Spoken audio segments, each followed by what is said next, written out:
Une rentrée, c'était hier, celle des étudiants qui suivent les cours du soir à l'Institut universitaire de formation continue, des étudiants aux profils différents mais poussés par le même objectif, la réussite. Voici ce reportage de José Charles Nicolas et d'Abel Parnasse. Fini l'époque héroïque de la formation continue. Ces années pas si lointaines où quelques dizaines seulement d'étudiants prenaient place sur les bancs de l'université de la seconde chance. Hier soir, un amphithéâtre plein, notamment par les quelques 256 stagiaires qui cette année encore suivront les cours de l'Institut universitaire de formation continue.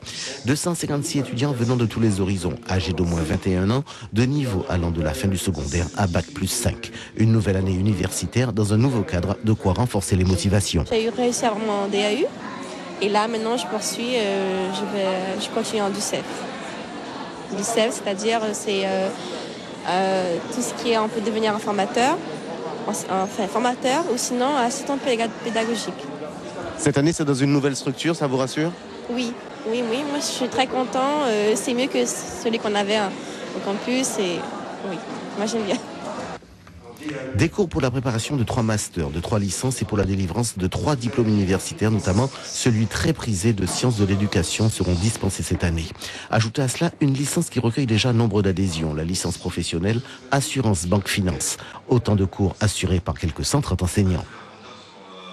Cette année universitaire sera abordée, je veux dire, en pleine quiétude, puisque les enseignants qui sont donc engagés dans ce combat, je dirais, puisque c'est un vrai combat, sont tout à fait disponibles et sont beaucoup impliqués dans la formation continue. Des enseignants, la plupart certifiés ou maîtres de conférences. Un gage de qualité qui autorise tous les espoirs, y compris celui de faire mieux que l'année dernière, c'est-à-dire franchir le seuil des 47% de taux de réussite. Moi, je suis convaincu que cette université de la deuxième chance permet à des personnes qui jamais un jour n'auraient pu penser qu'elles accéderaient à l'excellence, c'est-à-dire à l'enseignement supérieur, de pouvoir aujourd'hui toucher à cet enseignement supérieur et d'y réussir. Nous avons des exemples précis de personnes qui sont parties du DDAU, c'est-à-dire l'équivalent du baccalauréat, et qui aujourd'hui ont des masters, sont à Bac+5 et certains sont même doctorants. Un institut universitaire de formation continue qui, année après année, grâce justement à son taux de réussite, gagne en crédibilité. Reste maintenant à relever un tout autre défi, celui de l'ouverture régulière de nouvelles filières.